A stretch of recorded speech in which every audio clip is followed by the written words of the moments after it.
Sunday Night Production. Van Der Poel, seul roi des Flandres et le loupé de la SD Works Pro Time. C'est parti pour Full Gas, le podcast des vrais gaziers. Full Gas, plongé dans l'actualité du cyclisme professionnel avec la tête dans le guidon. Salut les amis, resserrez vos chaussures, rentrez les épaules et gardez la tête dans le guidon. Bienvenue dans le podcast Full Gas présenté par LTDG depuis Lyon. Et ouais, on est à Lyon avant de partir sur l'enfer du Nord à Paris-Roubaix. Grégoire, est-ce que t'as la forme avant de commencer? Eh ben non, j'ai une petite maladie, figure-toi, ouais, je chopais un rhume là sur à travers la Flandre. Mercredi, on était sur la classique belge, là, la dernière répétition avant le Tour des Flandres. Je tombais un peu malade, mais Ouais. et toi, ça va? Bah ouais, moi ça va, on aura plein de choses à vous raconter. Effectivement, on était en inside avec le team Total Energy sur à travers la Flandre. On a regardé le Tour des Flandres de la maison en intégralité de 9h30 à 18h. L'arrivée de la Quel dimanche productif, honnêtement. Et ça m'avait manqué ces dimanches. En fait, sur le terrain, tu vois pas autant bien la course. Là, vraiment, le spectacle à la télé. Par contre, j'avais bien envie d'être dans le Koppenberg, quoi. Ouais, ça donne envie. T'as vu là la photo où les mecs ils sont pieds à terre et qu'on l'entend des saucisses? Ouais, j'ai vu, c'était incroyable, une édition de fou sur le Tour des Flandres. Du coup, on va parler un peu de tout ça aujourd'hui dans le podcast. Je vous annonce le plan. On va commencer comme d'habitude par les résultats de la semaine. Il y a quelques courses intéressantes. Ensuite, on va se focus sur le Tour des Flandres avec la démonstration de Van Der Poel. Et le raté des SD Works Pro Time, hein. Ouais, mais ça on le verra dans l'actu Full Gaz avec un œil, Grégoire. Ouais. Non, parce qu'après, la rubrique d'après, c'est le débat de LTDG. Qui pour vaincre Alpecin sur Paris-Roubaix? Ça sera la question qu'on se pose, ça sera le débat. On enchaînera avec les infos en vrac et la rubrique du coup finale de notre podcast. L'actu Full Gas avec un E. Et le focus sur le Tour des Flandres, du coup. Je te propose qu'on n'attende pas plus, qu'on parte directement sur les résultats de Spi, Grégoire, la première rubrique. Allez, c'est parti. On commence directement avec À travers la Flandre, la course où on était du coup. Et c'est Matteo Jorgensen qui a gagné devant Jonas Abrahamsen et Stefan Kung. Je sais pas si t'avais prévu de faire un focus, mais c'était une course assez particulière quand même. Non, ouais, j'avais prévu qu'on en parle un peu parce qu'on était sur place et du coup, on était avec le team Total Energy. À noter que le premier français fait partie du team Total Energy, c'était Thomas Gachignard qui a fait toute la journée dans l'échappée et qui termine 10ème. Magnifique en vrai. Juste devant d'ailleurs Pierre Gautrade qui marche fort, hein. Ouais, il marche fort. Et du coup, franchement, on était en inside sur à travers la Flandre. C'était notre première classique belge, Grégoire. Moi j'avais vu une course en Belgique, mais c'était un cyclocross à Overijse quand j'étais en stage à Bruxelles là, dans l'hôtel. Je travaillais dans l'hôtellerie, mais c'est vrai que c'est la première fois qu'on vivait vraiment l'ambiance dans les Flandres et tout. Et ça, enfin, je pense qu'on va dire la même chose, c'était impressionnant. Ouais, c'était un truc de malade. Le monde sur les routes, alors qu'on était en semaine, c'était un mercredi. Et à chaque passage de village, c'était blindé de personnes. Et en fait, le village arrête de vivre pour aller voir la course. Alors, j'imagine pas un dimanche sur le Tour des Flandres, ça devait être encore plus exceptionnel. Moi j'ai une photo de Zinzin, tu sais, où il y a les mecs du chantier qui travaillaient sur un toit, des mecs de chantier, et ils ont arrêté de travailler, ils sont allés se mettre, ils étaient sur leur toit, debout, et ils ont regardé la course passer. Quand on bloque les routes en France, on râle, bah là-bas en Belgique, les mecs sortent de leur voiture, les gens ils sortent de la voiture, ils vont voir la course passer, ce qui fait qu'en fait tout le long du parcours, t'as énormément de monde, c'était genre, de toute façon je crois que c'est mes courses préférées, j'adore ces ambiances, genre je sais pas, je suis fan de Ouais, des c'est Flandriennes. fou, ça respire le vélo. Les gens, c'est des connaisseurs. Ouais, et puis c'est une ambiance différente. Tu vois, moi là-bas, j'étais plus un gars qui préférait les grands tours. Et là, je commence à kiffer cette période des classiques là, entre le Tour des Flandres, Paris-Roubaix et l'enchaînement là avec Liège-Bastogne-Liège, les Ardennaises. C'est une période, je suis excité tous les jours, tous les week-ends. Je me dis, ah, ça va être la folie. Le printemps pour moi c'est la fête du vélo et tu vois c'est ce que j'ai marqué sur mon post Insta là en mode j'étais devenu fan des courses en Belgique avec Pro Cycling Manager parce qu'en fait même sur Pro Cycling Manager tu vois c'est la course, t'as une journée pour la gagner et t'as qu'un seul gagnant, t'as pas sur le Tour de France où t'as potentiellement 21 mecs qui vont aller gagner, donc c'est trop stylé comme ambiance. Et là en fait je suis juste devenu je suis amoureux de ces courses là, genre j'étais dégoûté de hier pas être à Oudenaarde quoi. Donc sur cette course, il y a plein de choses à dire déjà avec l'énorme chute de Wout van Aert et tout ça, mais je vous propose qu'on en reparle dans le focus et surtout dans les infos en vrac. Juste pour vous dire, nous, notre expérience avec le team Total Energy, c'était génial. On est arrivé le soir d'avant, on a dîné avec l'équipe, avec le staff, les coureurs hyper accessibles, petite partie de baby-foot où on s'est fait un peu tuer. On s'est fait déchirer, on peut le dire, on s'est fait déchirer au baby. Et ouais, non, sinon, à part ça, c'était cool.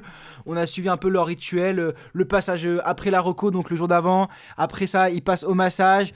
Ils se mettent. C'était Emilien qui avait ça. Il y avait un gros truc sur les jambes. Oui, vous savez, c'est les nouvelles. C'est de la Pressothérapie, ça fait. pressothérapie, exactement. Pour récupérer. Donc en fait, c'est des grosses chaussettes qui remontent jusqu'aux cuisses, en fait, qui entourent vos jambes et qui viennent presser, faire un massage, en fait, et ça aide à la récupération. C'est ça. Donc en fait, c'est juste pour qu'on parle comment préparer une classique. Eux, ils sortaient de Gand-Wevelgem le dimanche. Donc le jour d'après, ils ont fait un petit déroulage. Le mardi, déblocage. Et du coup, le mardi après-midi, récupération, massage. Il dîne bien des grosses quantités de pâtes. On en a rigolé avec Anthony d'ailleurs. Il voulait pas donner son grammage pour pas que les jeunes le fassent Mais c'est toujours pareil. au gramme près. Mais ouais, c'est des grosses quantités pour bien en mettre de l'essence dans la machine. Moi, ça me fait rire parce que c'est la question que tout le monde veut savoir à chaque fois. Qu'est-ce que tu manges la veille de la course? Qu'est-ce que tu manges le matin de la course? Ben, en vrai, hein, les pros, ça mange comme nous quand on va courir en FFC, les amis, en deuxième KT, en amateur. Ça se fait des pâtes, sauf que eux, c'est grammé par rapport à leur poids actuel, par rapport aux besoins énergétiques. Par exemple, ils vont plus manger avant une classique belge qu'avant une étape toute plate. Ouais, ils mangeront plus avant Paris-Roubaix qu'avant le Tour des Flandres, par exemple, parce que ça monte plus sur le Tour des Flandres. Ils mangeront plus sur le Tour des Ouais, Flandres. c'est ce que du j'ai coup. dit. Ah non, moins. Parce qu'en fait, Oui, ils mangeront moins sur le Tour des Flandres. ouais, parce qu'en fait, il faut aussi être un peu plus léger, tu vois, aussi pour les côtes. Enfin bref, C'est Matt Pedersen qui a dit ça, qu'avec sa chute, il avait de l'eau, il avait dû beaucoup boire, il avait pris genre 2 ou 3 kilos d'eau avant le Tour des Flandres. Ouais, en fait, je crois que C'était chelou. tu stockes de l'eau quand tu tombes comme ça, quand t'es blessé. Ouais. Et j'ai pas trop compris pourquoi tu stockes de l'eau. Ouais, j'ai Et pas après, compris. il a fait du home trainer habillé pour pouvoir évacuer l'eau. C'est Enfin bref, marrant. on termine et on y Voilà. reviendra sur le Tour Et des du Flandres. coup, après, le soir même, il se couche assez tôt. Et le lendemain, levé 9h, alors que les mécanos sont levés beaucoup plus tôt pour tout préparer. Et ils partent sur la course. Et après, vous connaissez la suite. Petite préparation, petite musique dans le bus, passage au podium. Et c'est la folie, le monde qu'il y a sur ces courses, même au podium. Donc C'était voilà, zinzin. une expérience de dingue dont on a parlé sur nos réseaux sociaux. Donc je vous invite à aller voir sur LTDG-du-bas sport. Notre Insta avec le team Total Energy, mais aussi tous nos autres contenus. N'hésitez toujours pas, ça fait plaisir. Abonne-toi, mets la daronne à l'abri. Toi-même, tu sais. On passe à la Coupe de France, quoi.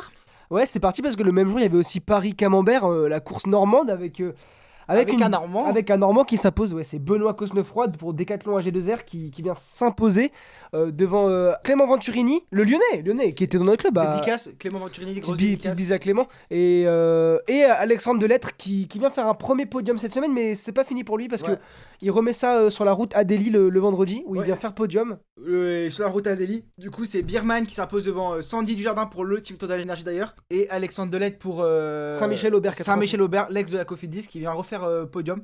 Bah, j'espère qu'il va retrouver au moins une pro team sur l'année prochaine parce que en vrai il Il en marche. Conti pour lui bah je pense que c'est pas sa place, tu vois. En plus il vient de Nîmes, tu sais qu'il est nîmois, c'est un bon. Ah. Donc belle semaine, globalement belle saison et j'espère qu'il retrouvera une place au moins en pro team si ce n'est au World Tour en 2025.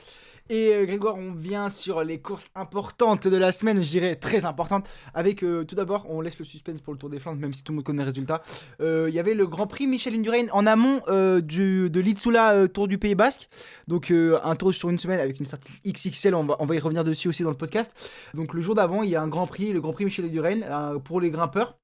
Et il y en a- Puncher, ouais, puncher grimpeur, c'est. Voilà, quand tu vois le général, c'est plutôt pour les grimpeurs. Hein. Ouais, après bon, de toute façon, ils gagnent tout la UAE. Donc. Ouais. Bref, vas-y, dis-nous le résultat. C'est McNulty qui gagne devant Van Gils, le Belge de la. Autodestiny. Putain, j'allais dire Soudal, comme l'époque, tu vois. Genre. Les sponsors, toi. là, ça m'a mélangé, là. Déjà, T'es Keblo. avant de commencer le podcast, j'avais mis juste SD Works. C'est la SD Works Pro Team. Avouez, dites-nous, faites-nous des retours. Mais le changement. Pro time. Pro Time. Le changement de tous les noms, là, dans les sponsorings, ça t'emmêle. Même nous qui sommes, tu vois, fondants, qui suivons C'est ce toutes les qui fait courses. aussi que c'est compliqué de suivre le vélo des Ouais. fois pour ceux qui suivent de loin. Tous les ans ils arrivent, il y a des nouvelles équipes, ils comprennent pas que telle équipe c'est encore la même équipe que l'année dernière, mais pourquoi c'est plus la même équipe, c'est plus le même nom. Enfin bref, c'est compliqué en vrai d'extérieur. Grand Prix Michel Ludorin, du coup, McNulty qui gagne. C'est marrant parce que en gros, ils sont partis à 9 km de l'arrivée. C'est Van Gils qui dépose McNulty. Et en fait, McNulty fait une descente de vrai gazier. Il dépose Van Gils, il vire mieux dans le dernier village. Et Dans le dernier virage. Qui est aussi dans les villages d'ailleurs, donc Qui était aussi dans le village. Et qui vient du coup remporter son sprint face à Van Gils. Et du coup, Van Gils qui était meilleur, mais qui a perdu à cause de sa technique en descente. Enfin, la meilleure technique de McNulty. Bon, comme quoi, tu vois, il n'y a pas que la force pure, il y a aussi la stratégie qui rentre en compte et la technique. ouais. Bon, d'ailleurs, on va en parler sur le Tour des Flandres. Et à noter que Oscar Hanley vient prendre la 3ème place du podium. Je sais pas si tu l'avais dit. Je l'ai dit. Et sur le Tour des Flandres, on a tous suivi Van Der Poel en solitaire avec plus d'une minute d'avance sur la surprise Luca Mozzato. Ça, On c'est y ouf, reviendra c'est pour ouf. Arkea, pour l'équipe bretonne magnifique. Et devant Nils Politt, qui d'ailleurs UAE qui fait 3, 4 et 5. C'est la UAE ou la Movistar? Ils ont loupé le podium, je crois. Ah non, ils ont fait la dernière place du podium. Mais je vous propose qu'on passe directement dans le focus pour analyser tout ça. Donc c'est parti pour le focus à l'analyse du Tour des Flandres et de la prestation XXXXXL de Van Der Poel. Et donc c'est Tour des Flandres mon Stroligno. énorme course de Van Der Poel et surtout de son collectif. Et un Van Der Poel qu'on n'a pas l'habitude de voir aussi attentiste, aussi calme, aussi moins chien fou, comme dirait un certain Steve Chenel. Et ouais, c'était une course de malade où on en a vu un peu de partout rapidement avec des attaques de favoris comme Mats Pedersen qui était tombé, de Jorgensen qu'on avait attaqué à une centaine de kilomètres de l'arrivée. Mais au final, Van Der Poel, son collectif, il a su rester calme et il est venu s'imposer dans les rues d'Oudenaarde. On refait un peu le fil de la journée. Ce qui s'est passé, c'est que du coup, grosse bataille comme d'habitude au départ pour l'échappée. Avec une échappée avec moins 9 coureurs, 7 coureurs, je sais plus, dont un français. Coureur de décathlon AG2R, C'est pas Gotera Touzé. Ah oui, Touzé qui était du coup dans l'échappée pour les Français.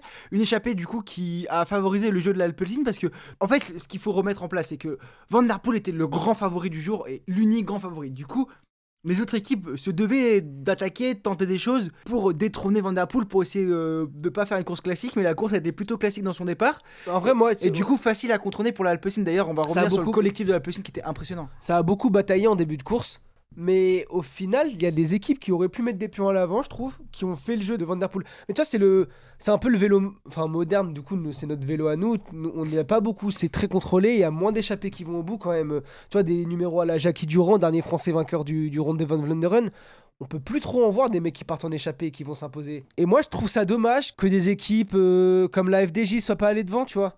Tu mets un Kung, tu peux mettre un Laurens Pitty devant, je sais pas si ça laisse partir, mais tu vois, s'il y a que la Alpecin de Koenig qui est là pour contrôler, qu'il y a aussi la Visma Leasebike qui veut mettre un mec à l'avant, bah là, tu vois, ça te change la course et Van Der Poel, il est pas bien, tu vois. J'ai une stat de zinzin, il n'y a aucun Visma dans le top. Le premier Visma, il est 15ème, c'est Tige Benoît, frère. Ouais, parce qu'il a eu un problème mécanique dans le dernier, d'ailleurs, il a eu un problème mécanique dans les derniers kilomètres et son mécano lui a sorti le vélo de Van Barle.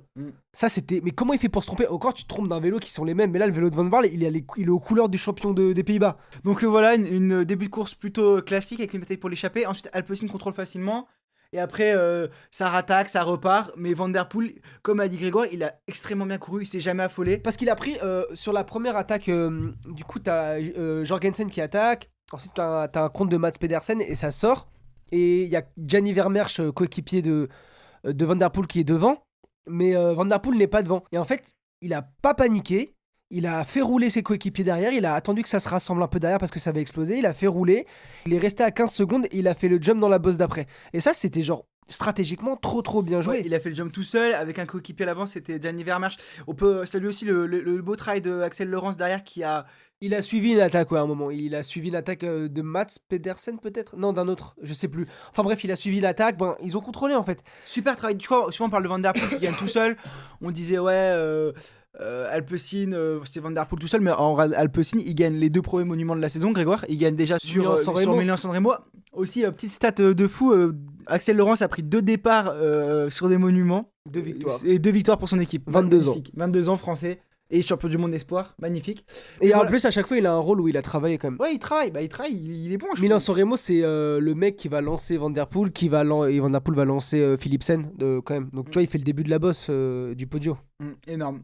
Et voilà, et donc après, tout s'est décidé, Grégoire, dans quel monde. On a vu, avant que ça se décide, on a vu Mats Pedersen qui lui a couru comme un chafaud. Mais en même temps, je me dis, bah en vrai, c'était cool, ça a fait le spectacle. Mais quand tu vois. La force qu'il avait. La force, c'était exceptionnel, tu vois.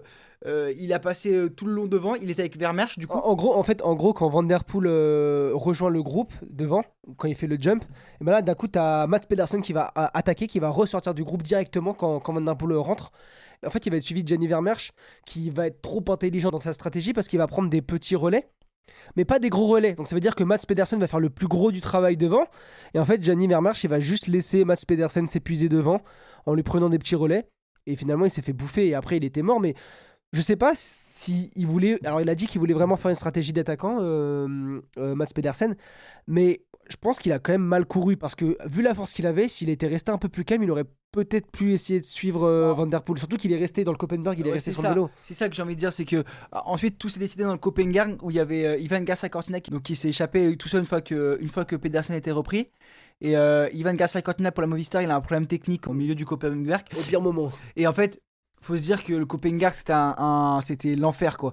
C'est déjà ultra pentu et en pavé de base, et là avec la pluie et la boue, En fait, c'était juste un enfer. Les coureurs, ils glissaient. Pourtant, c'est qu'il a été refait hein, en deux. Non, mais c'est pas une question de refait, là, c'est une question de pluie et de boue, Grégoire. Ouais, ça glissait de ouf. C'était un peu... Bah, de toute façon, il n'y en a pas beaucoup qui sont passés. Ils sont 3 Et là, passés. tu vois la démonstration de Van Der Poel qui est quasiment le seul à pouvoir rester sur le vélo. Du coup, il double Ivan Cortina comme c'était un cadet, il le tape sur les fesses. Bravo mon petit, belle course. Et il s'envole, et en haut, il arrive tout seul en haut du Copenhague. Et là derrière, ça commence à se regarder et il s'envole vers la victoire. Il termine avec plus d'une vie d'avance. Mais ce que je veux souligner, c'est qu'en haut du Copenhague, derrière lui, qui c'est qu'il y a? C'est Mats Pedersen. Et Non, c'est Jorgensen. Non, c'est Pedersen. C'est Pedersen qui est derrière. Je suis pas sûr. T'as pas vu la palette de Steve? En fait, t'as Jorgensen qui arrive à suivre, qui passe en deuxième, et t'as effectivement Pedersen qui passe aussi en troisième. Donc ça veut dire qu'il avait. En gros, c'est les 3 seuls qui sont passés sans poser le pied à terre. Et du coup, à ce moment-là, tu peux juste te dire si Mats Pedersen était pas parti faire son numéro de 20 bornes devant avec Gianni Vermeersch, bah il aurait eu la force d'être dans la roue sûrement de Van Der Poel. Parce que du coup, il a prouvé qu'il avait la technique de rester debout dans un Copenhague tout mouillé avec les pavés qui a mis tout le peloton par terre, quoi. C'est ça. Et du coup, après, Van Der Poel, sans suspense, qui vient terminer avec plus d'1 minute d'avance.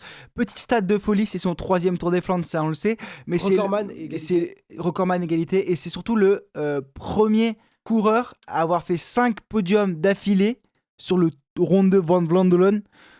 Juste une folie quoi, le gars jusqu'où il va pouvoir s'arrêter, c'est vraiment son terrain, sa course. Et en fait moi je l'appelle le sniper parce que chaque année il court moins que les autres, mais il cible ses courses et quand il cible quelque chose il gagne. À noter aussi que c'est seulement le 7e coureur de l'histoire à gagner le Tour des Flandres avec le maillot arc-en-ciel. Ah ouais. Parce qu'il y a ça aussi qui est magnifique, et en plus il fait la célébration à la Philippe Gilbert en portant son vélo après la ligne. Ouais, moi j'avais les frissons, c'est ouf, j'étais devant la télé, j'avais les larmes aux yeux, c'était trop trop beau. Et le dernier qui avait gagné le Tour des Flandres avec le maillot arc-en-ciel, c'était qui? T'as la ref? Non. Un mec qui a gagné 3 fois les championnats du monde. C'était Peter Sagan.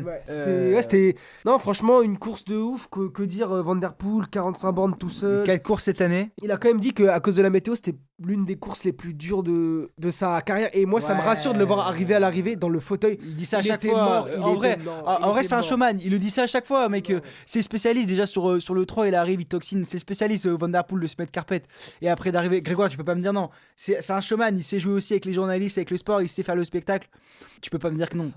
Il a dit combien de fois dans sa carrière que c'était la course la plus dure de sa carrière? Mais il a comparé ça aussi au championnat du monde 2019 à Rogate, où il était devant tout seul, tu t'en souviens, sous une météo un peu pareille. Et là, il avait fait une énorme fringale, genre tout s'était éteint. Et c'est là qu'on voit aussi qu'il a évolué, qu'il a pris de la maturité. Alors il court plus comme un chien fou, il saute plus sur tout, il est patient. En plus de ça, il a passé genre les 150 premiers kilomètres à se ravitailler, il a fait que manger, il était tout le temps là en train de manger. Du coup, il a pas fait de fringale, mais c'était très dur parce qu'il a même dit le dernier kilomètre, j'étais plus du tout lucide, je me concentrais sur mon effort, je fermais les yeux et j'appuyais. Il a dit un truc comme ça. Donc, mais c'est un showman, Van Der Poel, il sait faire. Je pense vraiment que c'était mais c'était une journée très très dure. On avait aussi les filles après, c'était très très très dur. On en reviendra sur l'actu full gaz avec un E. Mais non, Grégoire. Van Der Poel, c'était très très dur, mais c'est un showman. Il sait en rajouter, il sait rendre les choses épiques et il sait faire le show. Il arrive, il porte son vélo. Je pense qu'il était vraiment trop matrixé par le marketing et par la com. Je pense que dans l'état dans lequel il est à l'arrivée, bien sûr qu'il dit que c'est l'une des journées les plus dures qu'il a vécues sur le vélo. Il a dit la plus dure parce qu'il est à chaud après la course et que bien sûr qu'il est dans l'émotion, il est dans la souffrance, donc il sait. Mais il le dit, ça veut dire que c'est quand même l'une des pires journées qu'il a vécues sur le vélo. Non, mais d'accord, mais Grégoire, c'est un débat parallèle. Non, à chaque fois que je monte un col des Alpes, moi je vais dire, ou un col, n'importe lequel, je fais, c'est le plus beau col que j'ai jamais monté. Parce que c'est trop beau de monter un col à vélo et il faut que tout le monde le fasse. Mais au final, c'est peut-être pas le plus beau vraiment, mais sur le moment, je le dis. Moi, je pense que vraiment, quand il le dit, il a un ressenti il est exténué, il a vécu une course d'enfer. Non, je pense pas qu'il en a rajouté. Je pense pas qu'il faisait de la com quand il a dit ça. Il pensait à autre chose. Il fait pas de la com, Grégoire. La com, il l'a fait. Il a gagné le Tour des Flandres. Je te parle pas c'est toi qui. Là, tu t'entraînes dans un débat parallèle qui a pas lieu d'être. Non, mais tu m'énerves. Tu remets en question. Le mec, il a fait une interview. Il dit ce qu'il pense. Toi, tu remets en question. Je dis pas ce qu'il pense, mais je dis oui, c'était très très dur. Mais ok. Bon, et on va parler des Français quand même. Valentin Madouas, premier Français, 16ème, très très déçu. Bah, il a dit qu'il était très bien. Il était pas si bien que ça. Hein. Non. Il était mal placé souvent. Non, il a dit qu'il était déçu et qu'il a la place qu'il mérite. Et voilà quoi, il n'a pas été transcendant. Et derrière, l'autre Français, je crois que le deuxième Français derrière, il est 51ème, Hugo Page. C'est un peu triste. Hein. 51. Pastis. Non, dossard mythique du Tour de France. Tu penses qu'à ça, toi? Moi, je parlais du dossard de Thibaut Pinot. Oh, Thibaut Pinot! Voilà, un peu décevant côté français, honnêtement. Et on espère qu'il y aura des Français pour briller sur le Paris-Roubaix, pardon. J'annonce podium d'Adrien Petit. Podium d'Adrien Petit. Et Sénéchal est encore tombé d'ailleurs sur le Tour des Flandres. Et Et- ça c'est relou, ça, vraiment relou. Voilà, à part ça, belle course de Laurence Pitty encore qui était à l'avant, même si ça se voit pas dans le classement Et je général. pense qu'on a oublié de parler d'un truc quand même qui est très très très important. Mais genre, c'est le premier podium sur un monument d'une certaine équipe française. Ah oui, On a Voilà. failli. en plus on a parlé dans les résultats. Lucas Mozzato qui termine deuxième du Tour des Flandres pour l'équipe bretonne Arkea BNB. Je crois qu'on a dit Arkea Samsic tout à l'heure, on va se faire tirer les yeux. Aïe aïe aïe, Arkea BNB Hotel. Waouh. Il tape Polite au sprint et d'ailleurs il tape aussi Michael Matthews qui fait un sprint et qui est classé du coup qui termine dernier du groupe. Il était à gauche, Matthews, il a fini à droite en 50 mètres. C'était comme un sprint, ce qu'on appelle vraiment un sprint de mort. Je pense que genre Ouais. au sprint, ils étaient à 40 km/h. Des cadavres. Ouais, il ressemblait plus à rien. Ouais, mais les visages étaient marqués. Et Mozzato, il vient sauter Matthews ce coup sur la ligne, mais c'était moi. Et honnêtement, premier podium pour l'Arkea BNB Hotel sur un monument. Bah ouais, on en Deuxième entend. du Tour des Flandres. Hein, Je sais pas, moi, je sais pas. en vrai c'est gagné. Hein. Moi, quand tu me parles d'une équipe française, je vais jamais te sortir c'est qui ton équipe française préférée, jamais la Arkea BNB Hotel. Mais au final, ils font quand même des gros résultats. Et Mozzato, c'est un mec, même sur Paris-Roubaix, tu vois, je le vois bien faire top 10, voire mieux. Ouais, C'est il énorme. fait deuxième du Tour des Flandres derrière Van Der Poel qui était vraiment au-dessus. Donc en vrai, c'est quasiment comme il l'avait gagné. Tu vois, c'est comme sur l'Estrade. Quand tu termines deuxième, t'as gagné l'Estrade Bianchi derrière Pogacar. Quoi. Et d'ailleurs, moi, je voulais parler d'un autre mec qui m'a bluffé, c'est Riley Sheehan, l'américain de la Israel Première Tech. Tu te souviens de lui? C'est lui qui avait fait un numéro et qui avait gagné Paris Tour, Ouais. la dernière manche de Coupe de France de l'année. Et là, il fait 13ème, mais il fait une course à l'avant et tout. Non, c'était bien quoi. Moi, c'est Oliver Nassen qui en a revu aussi à son meilleur niveau pour Decathlon AG2R la mondiale. Ça fait plaisir avant Qui fait 7ème et qui a dit après qu'il avait des jambes de feu et qu'il est super content de son résultat. Et aussi Antonio Morgado, là, le jeune coureur de UAE qui fait 5ème, le portugais, pour son premier round 2. On l'avait déjà vu à l'avant sur une course pavée là en Belgique, je sais plus laquelle c'était. C'était peut-être. Je crois que c'est peut-être la Bredene Coxside classique, je sais plus. Non, c'est le Samin. C'est le Samin. Il a failli battre au sprint un certain Lorenz Rex sur une arrivée en pavé. Et ouais, non, mais il est trop fort. Mais on se souvient des championnats du monde qu'il avait fait l'année dernière en espoir. C'était juste énorme. Et bon, ce mec, ça va être un futur très grand. Je suis en mode puncher un peu. Ça va être un coureur de classique génial, je pense, ce Morgano, ce petit portugais. Et moi, je voulais aussi parler de la Soudal Quick-Step, mec. Je te laisse me dire ce que t'en as pensé, mais c'est tristoun de plus les voir. Genre, la première Soudal Quick-Step, il est 18ème. Yves Lampart, 18ème. C'est vraiment Non, le mais- changement est marqué, ça y est. C'est les grands tours. Moi, les je sais Bastogne. pas si, en gros, Patrick Lefebvre a un peu sacrifié son collectif de classiques pour mettre en avant Remco Evenepoel sur les courses à étapes et sur les classiques un peu plus montagneuses. Et le problème, c'est que je pense que sur tout ce qui est classique, tout ça, il a un peu misé tout sur Alaphilippe. Et Alaphilippe, il est plus au niveau. On l'a vu mettre Il est plus au une niveau. petite attaque, mais non, Oui, mais oui. les Alaphilippe, mais même moi, tu parles pas que d'Alaphilippe, même Lampard, même Asgreen, ils sont tous décevants. Mais c'est des mecs qui étaient capables de. Asgreen était capable de. Il a gagné le Tour des Flandres. Il a gagné le Tour des Flandres. Yves Lampard, on se souvient sa grosse chute quand il était à la poursuite de Van Barle là, sur le Paris-Roubaix il y a quelques années. Mais ouais, je sais pas ce qui se passe dans cette équipe. Ouais, je sais pas. Mais en tout cas, si bon- vous voulez relativiser sur la prestation de cette équipe, je tiens à dire que Astana n'a eu aucun finisher. Voilà, si, on ouais. veut relativiser sur Ça, les je mauvaises trouve- prestations. Je trouve ça terrible. Après, les Ouais. conditions étaient horribles et tout ça. Vas-y, les gars, c'est un monument, respectez-le. Au moins un de l'équipe qui va le finir. Ça a dû gueuler dans le bus, ça a dû faire la gueule. Hein. Bah ouais, là, mais je regarde le classement, là, je vérifie, je vois pas de. Non, ouais, moi j'ai vu l'info passer aussi sur la tutosphère. Il y a Surtout- aucun Astana qui a terminé la course, quoi. Mais ouais, des équipes enfin, Soudal Quick-Step, qui aujourd'hui n'est plus pour moi une équipe de classique, qui a été à son apogée la meilleure équipe de classique pendant de nombreuses années avec des top Boonen, tout ça. Et là, aujourd'hui, elle n'est plus que l'ombre de elle-même. Et là, on en parlera dans les infos en vrac, mais il y a le tour Isulia Pays-Bas qui commence avec une énorme statlist et Remco. Mais est-ce que Remco va pouvoir rivaliser au général face à des Ayuso, Je sais pas. face à Ayuso, Roglic et Vingegaard? Bah parce que on a tout sacrifié pour ça dans l'équipe, donc faut que lui l'assume. Il doit avoir une pression de malade, le petit. Hein. En fait, moi, il y a même un autre truc qui me chagrine, ouais. Merci de m'avoir complété. Putain, j'avais perdu le mot. C'est qu'on est passé de la meute de loups à une équipe tournée autour d'un seul mec.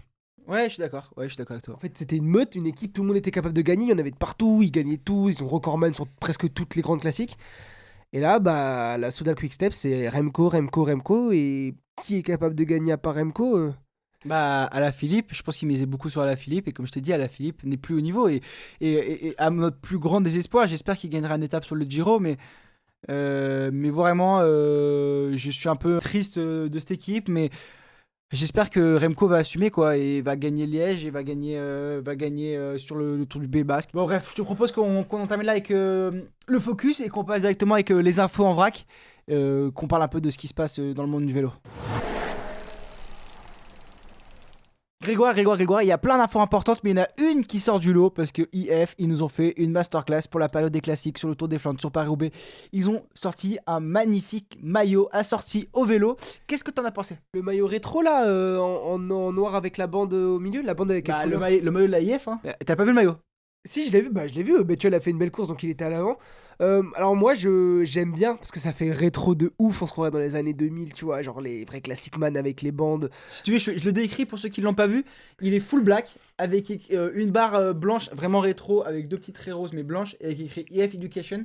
Et le rappel de rose, il se fait sur les fesses, sur le cuissard à l'arrière. Sur les fesses. C'est marqué IF. Et le vélo assorti full black avec un peu de rose sur la fourche Il arrière. ressemble un peu au... Ouais, au Van Rysel. Au Van Rysel de... Ouais, attention. de Roubaix. Ils ont attention, hein. C'est vrai qu'il ressemble un peu au Van Rysel de Roubaix en full black et magnifique. Franchement, même, tu vois, le détail fond, mais quand il roule avec les bidons, je trouve ça vraiment pas Moi, mal. j'ai qu'un truc à dire, hein. Mec, Van Rysel inspire IF inspire le vélo, hein. Inspire le monde du vélo, donc... Non mais, moi j'aime bien, c'est stylé, la com est cool, ça va être ça pour les... Moi d'ailleurs, je pensais que c'était que pour Paris-Roubaix, mais au final c'est pour toutes les classiques. Par contre, d'un point de vue pratique, pour les reconnaître dans le peloton, relou en vrai. Bah, y a pas d'équipe noire, Grégoire. Quoi? Y a pas d'équipe noire. Bah en vrai si, quand tout le monde a son KO et tout, relou. Mais quand tout le monde est sous ils sont tous en noir dans tous les cas. Relou. je te Non dis. mais non, moi je trouve justement que t'arrives bien à les différencier parce qu'ils ont le casque rose. Regarde, là j'ai une vidéo où on les voit rouler là. Oui non mais je sais, j'ai vu, mais en vrai je trouve que c'est moins lisible. Mais non mais c'est stylé, puis le petit clin d'œil et tout. Maintenant va falloir assurer, Bethuel est très en forme, j'espère qu'il va faire encore un bon résultat. Le vélo, Par contre, le vélo- le Cannondale, c'est une folie les amis. Ouais c'est une dingue. J'ai pas vu, mais à l'arrière. Et c'est les femmes, ils ont le même. Ouais les femmes, Ah, ils ont. des petits pointillés, petites rayures là sur le haut banc arrière en rose, c'est très Bah, joli. nous on va aller sur Paris-Roubaix, on vous fera un focus dessus donc Ouais. important de venir voir. Magnifique, donc moi je le valide. Grégoire, t'es moins convaincu, moi je le valide. Autre info en vrac, Wout van Aert qui était absent sur le Tour des Flandres, on n'en a pas parlé parce qu'on voulait vous en parler maintenant. Il est tombé, sorti sur sévère sur le Dwarsdorf Vlaanderen à travers la Flandre. On l'a entendu hurler dans toute la Flandre au moment de sa chute, il s'est fait l'épaule. C'était horrible à la saison télé. Moi, des- je sais que j'ai revu les images. Ah ouais, c'est horrible. Tu l'entends crier à la caméra, mais ça glace le sang. La saison des classiques est finie pour lui et peut-être même le Giro qui devait être son gros objectif de l'année aussi. Vas-y, il va encore rouler sur le Tour de France cet été. On va voir que du Van Aert. On reste dans les chutes. Marlène Rosser qui se fracture la mâchoire sur le Tour des Flandres. Bah Elle voilà. est tombée.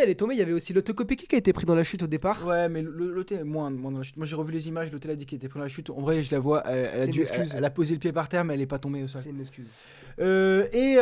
Aujourd'hui, lundi, départ du Isturia Tour du Pays Basque. Vamos a hablar en espagnol, là, voilà. C'est vraiment ma course, une des courses que je préfère dans le calendrier. Une course d'une semaine à étapes sur des côtes un peu punchy. On se rappelle du départ du Tour de France l'année dernière. Et bah, c'est ça pendant une semaine, donc du spectacle et une start list. On parlait du Tour des Flandres, tu vois.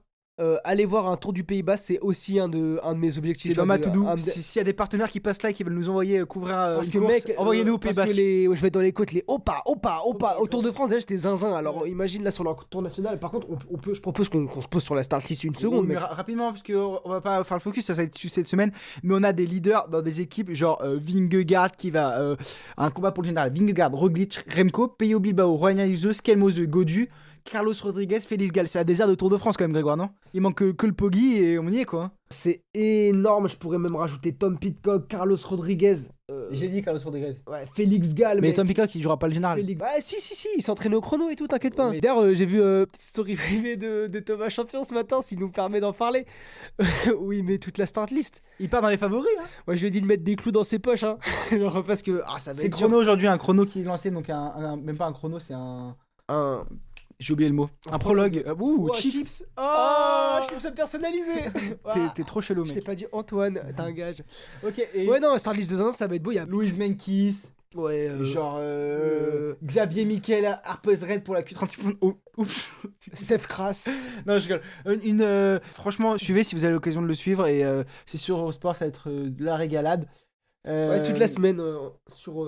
Sur Eurosport, ça va être vraiment fou. Et voilà. Et sur ça, je te propose qu'on passe sur l'actu full gaz avec un E, avec le focus pour les Ouais, autres de France. j'ai pas envie. Mais t'as pas le choix. Ok. En fait, c'est moi qui décide. J'ai pas envie. Ok. Grégoire, l'actu full gaz avec un E. Avant de parler du Tour des Flandres, il y avait aussi à travers les Flandres mercredi, avec Marianne Vos qui s'impose au sprint devant Shirin Van den Rooyen et Laetitia Paternoster. Et ça montrait déjà un signe significatif. En vrai, la SD Works Pro Time, c'était pas sa semaine. Ouais, Elle est même pas sur le podium. c'est vrai. C'est vrai, Kopecky fait 4 juste devant Puck Peters. Mais ouais, on voit déjà, d'ailleurs, les filles qui sont à l'avant, c'est les filles qu'on va retrouver sur le Tour des Flandres. À noter que cette course a été pas mal perturbée par un accident de voiture qu'il y a eu sur la course homme. On était du coup sur le terrain et du coup qui a bloqué les filles pendant une vingtaine de minutes. La course a été neutralisée. C'est une voiture commissaire qui est rentrée dans une voiture de la Soudal Quick-Step, c'est ça? Toi, tu me dis que t'avais vu. Ah oui, non, j'ai vu les images. En gros, au moment de la chute de Wout van Aert sur la course homme, en gros, en Flandre, ce qu'ils font, c'est qu'ils font partir les femmes sur des parcours croisés après les hommes. Du coup, ça permet de faire finir les femmes au même endroit que les hommes. Et du coup, les gars, ils viennent voir la course homme. Et la course femme, je trouve ça super intelligent, c'est génial. D'ailleurs, nous, on est resté voir l'arrivée des femmes, en fait. Ouais, on n'a pas trop le choix d'ailleurs. On a fait louper le train. Ouais. Et du coup, au moment de la chute de Wout van Aert et de tout le peloton, t'as la voiture médecin qui redescend pour y aller. Et elle se prend une voiture commissaire. Ou non, une voiture de la Soudal Quick-Step, pardon. Et du coup, énorme accident, la course a été neutralisée pendant 20-30 minutes, on a vu les coureuses se geler. Mais bref, c'est un fait de course, voilà. À la fin, on a Marianne Vos et Shirin Van den Rooyen qui s'échappent à deux, les deux néerlandaises. Et Vos gagne forcément au sprint. Marianne Vos qui est vraiment en forme.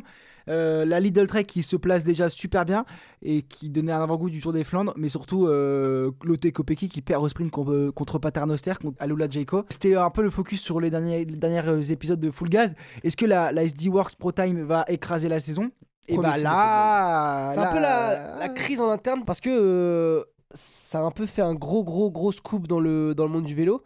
Mais Demi Vollering devrait changer d'équipe l'année prochaine parce que l'histoire c'est qu'en fait Demi Vollering on lui a fait une proposition pour prolonger, elle a dit on attend, et quand elle a dit on attend, en gros l'équipe a fait un communiqué comme quoi elle voulait pas prolonger, un truc un peu bizarre, donc du coup elle devrait partir, tu vois. Mais du coup je pense que ça bouscule un peu en interne. Après je pense que les filles restent concentrées sur leur performance et sur leur course.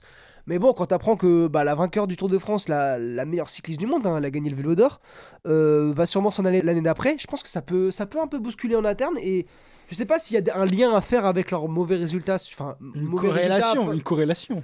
Mauvais résultats parce que c'est la SD Works Pro Time, mais en vrai, toute autre équipe prendrait ces résultats. Mais voilà, et puis il y a l'Armada Lidl Trek derrière. Il y en a 3 dans le top 10 à travers la Flandre, et elles remettent ça au Tour des Flandres. On parle un peu du Tour des Flandres, Antoine? Mais avec grand plaisir, mon Gregolito. Le Tour des Flandres, du coup, c'est Elisa Longo-Borghini qui vient s'imposer au sprint devant Kasia Neviadoma et Shirin Van den Rooyen. Notre petit chouchou Kasia Neviadoma, elle fait deuxième au sprint dans un groupe. En gros, ils arrivent à 3. Donc 2 Lidl Trek, Elisa et Shirin Van den Rooyen. Et Kasia Neviadoma un peu prise au sandwich. Et Shirin Van den Rooyen qui lance pour Elisa Longo-Borghini, excusez-moi, qui vient s'imposer au sprint. Kasia qui prend la deuxième place, de toute façon elle pouvait pas faire mieux. Et voilà, très belle course, mais une course où on a vu une super course de la Lidl Trek, c'est le plus de cette édition qui ont gagné. 9 ans après, Elisa Longo-Borghini relève les mains sur le ronde. Par contre, la plus jeune vainqueur en 2015. C'est ça. Et par contre, derrière, la SD Works qui est en perdition, Grégoire. Qui font n'importe quoi. On les a vu s'engueuler. Elles ont dit n'importe quoi. Mais en fait, t'as, dans le passage du Copenhagen, elle met pied à terre, en fait, Lotte Kopecky. Et t'as cette image qui est lunaire. Mais mec, elle est lunaire. En mode, t'as Lotte Kopecky qui est pied à terre, qui monte. Et t'as Demi Vollering qui avait pris du retard parce qu'elle avait été bloquée, qui arrive à son niveau. Et tu vois les deux qui discutent en pleine course, mais à 2 à l'heure, vu que t'as Demi Vollering qui attend Kopecky pour rouler. Sauf que devant, elles avaient Lorena Wiebes, en fait. Et du coup, elles ont roulé, elles sont revenues sur Lorena Wiebes, mais Demi Vollering devait attendre Lotte Kopecky qui était pas assez rapide. Ensuite, Lorena Wiebes va péter. Lotte Kopecky était trop juste. Demi Vollering a fait trop d'efforts. Et au final, c'est la SD Works qui s'est extirpée avec d'abord Shirin Van den Rooyen. La Lidl Trek qui s'est extirpée. Avec d'abord Shirin Van den Rooyen, qui va être rejoint un peu plus tard par Longo-Borghini et Kasia Neviadoma. Et finalement, Shirin va se sacrifier pour Longo-Borghini au sprint, qui va s'imposer sur ce Tour des Flandres. Magnifique travail d'équipe du coup de la Lidl Trek. On a vu Demi Vollering à l'arrivée qui a répondu au micro d'Eurosport d'ailleurs, et qui a pris le temps, qui était vraiment déçu, qui a dit que l'édition était horrible, qui a été complètement cramée, et en fait ils avaient perdu beaucoup trop de temps à rouler, à attendre Lotte Kopecky. Est-ce que tu penses que Demi Vollering n'aura pas dû jouer sa carte perso à un moment? Mais je sais pas, parce qu'au départ, la stratégie, c'était Lotte Kopecky. Et à partir du moment où elle commence à rouler, à se sacrifier pour Lotte, elle peut plus jouer sa carte perso, elle a laissé trop d'énergie. Enfin bref, stratégie bizarre. Lotte Kopecky très en dessous de ce qu'on a l'habitude de la voir. Et moi, j'aimerais juste faire une dédicace. Et Casanier-Vadoma, elle a pas le droit au bonheur. Ouais, mais pas au bonheur, en même temps, deuxième sur un sprint au Tour des Flandres, elle l'aurait signé avant le départ, quoi, Grégoire. Mais ok, elle fait son premier podium sur le Tour des Flandres. Elle le ratait depuis quelques C'est années. pas, c'est pas le Mais- profil Tour des Flandres. Mais elle a pas le droit au bonheur, mec. Cette année, je te jure, c'est 7 jours de course, 6 top 10, 3 podiums, 0 victoire.